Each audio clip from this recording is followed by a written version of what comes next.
Several hours ago, ballistic missiles and drones tore into Kiev. At least 17 people are dead. Apartment blocks are on fire. People sleeping in metro stations again. And this happened just hours after Ukraine's President Zelensky stood in Dublin and warned his own people. Get ready, Russia is preparing something massive. He was right. 74 missiles and almost 500 drones hit the capital overnight. But here is what almost nobody is connecting. 3 days before this strike, the world watched something strange happen. Alexander Lukashenko, the president of Belarus, spent 2 days locked in closed door talks with Vladimir Putin at his private residence in Valdia. And then, almost immediately after, he flew to Beijing. Red carpet, a 3 hour meeting with Xi Jinping. Xi calling Belarus and China iron friends at a historic peak of relations. Lukashenko telling Chinese officials that being in China felt like coming home. On the surface, this looks like a friendly diplomatic photo op. But ask yourself the obvious question. Why does the leader of a country of 9 million people need to see Putin first, in secret, and then rush to straight to Xi Jinping? What message was so important that it had to travel through Minsk to Moscow and then to Beijing in that exact order? Let's start why Lukashenko was even in a corner to begin with. In the weeks before this trip, Ukraine's president had issued Lukashenko a direct ultimatum. Kyiv said Belarus was hosting communication equipments that was helping guide Russian drone strikes into Ukrainian cities and gave Minsk 1 week to shut it down. Lukashenko blinked. Ukrainian intelligence confirmed that the equipment went dark by June 24. At the same time, Zelensky said Russia was nearing completion of new military infrastructure right along the Belarus-Ukrainian border. Facilities, he said, had no purpose except war. So picture Lukashenko's position. Kyiv is publicly humiliating him, forcing him to switch off Russian equipments on live television essentially. Putin is the man who put Belarus into this war in the first place, letting Russian troops launch the 2022 invasion from Belarusian soil, and who many believe now wants Minsk pulled in even further. Lukashenko has spent years trying to avoid sending Belarusian troops across that border directly because he knows his own people have no desire for dying in someone else's war, and his military is in no shape to fight one. That is the man who walked into Valdia, cornered by Kiev on one side and depending entirely on Moscow's protection on the other. And this is where the Beijing leg starts to make a lot more sense. Foreign policy analysts covering this trip point to something important. This is not the first time this exact sequence has played out. Back in February 2022, Putin and Xi stood together and declared a partnership with, quote, no limits. Weeks later, Russia launched the full-scale invasion of Ukraine. In September 2025, Putin met Xi in Beijing. Days after that meeting, Russian drones violated Polish airspace, triggering NATO alarms across the entire eastern flank. The pattern analysts are now watching is simple.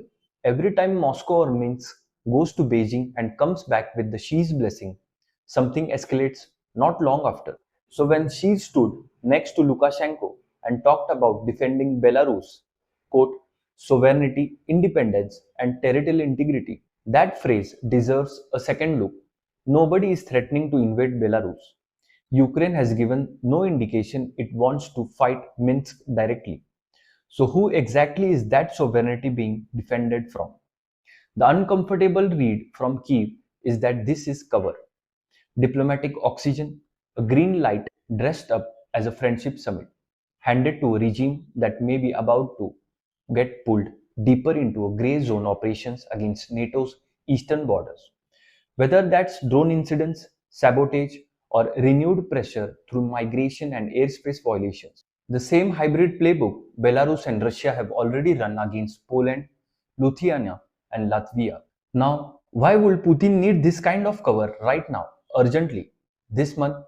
Because the numbers coming out of this war are brutal for Russia.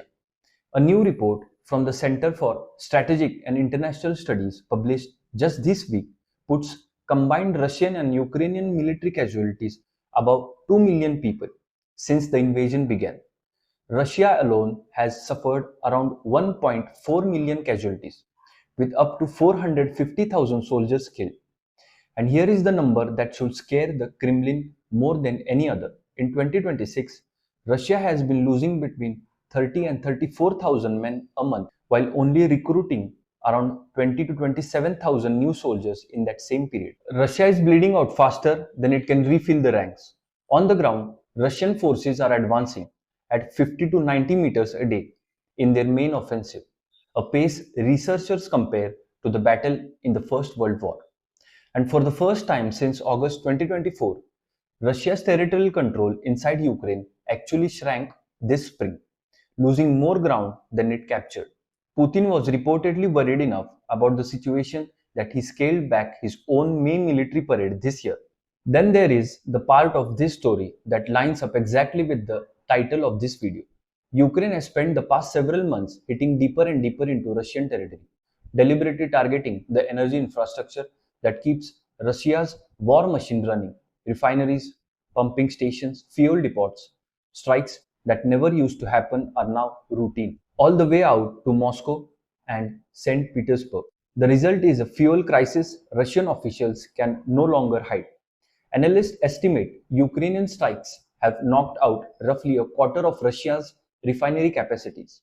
Drivers in Moscow are waiting for hours at the pump, with purchases now rationed to around 20 to 30 liters a car. Crimea has declared a state of emergency over fuel. Russia has gotten so desperate it is now importing tens of thousands of tons of petrol from Belarus and from India just to keep the lights on domestically. Putin's own public response was to call the situation, quote, not critical, even while admitting shortages exist. This is the backdrop Lukashenko flew into Valdia and then Beijing with a Patron who is losing more soldiers than he can recruit, losing ground for the first time in 2 years, and now watching his own fuel supply crumble under Ukrainian pressure.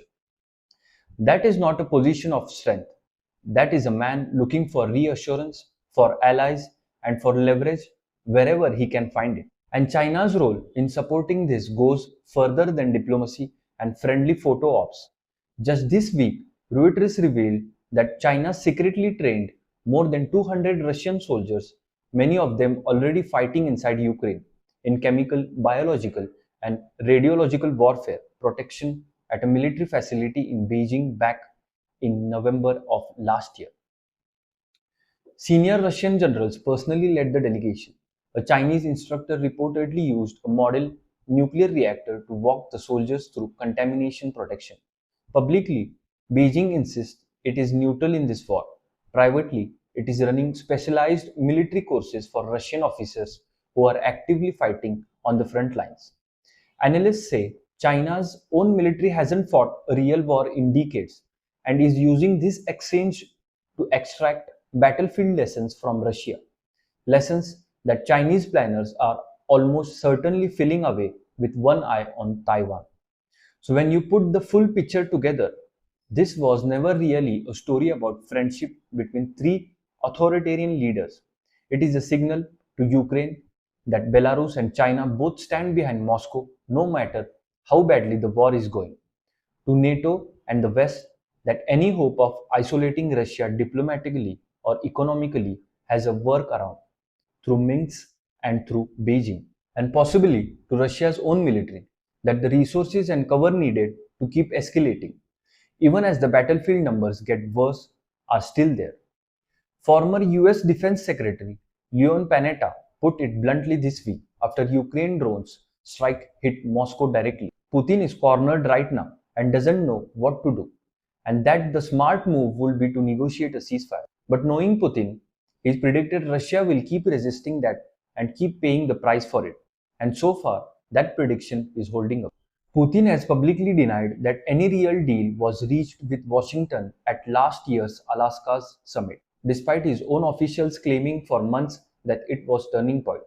Kyiv says it has repeatedly tried to open serious negotiations through every channel available. Russia keeps waving those offers away as a delay tactic while Ukraine rebuilds its forces. Which brings us back to where we started. A massive strike on Kyiv days after the world's attention was on the Friendship Summit in Beijing. That is not a coincidence of timing, it is the pattern repeating itself again.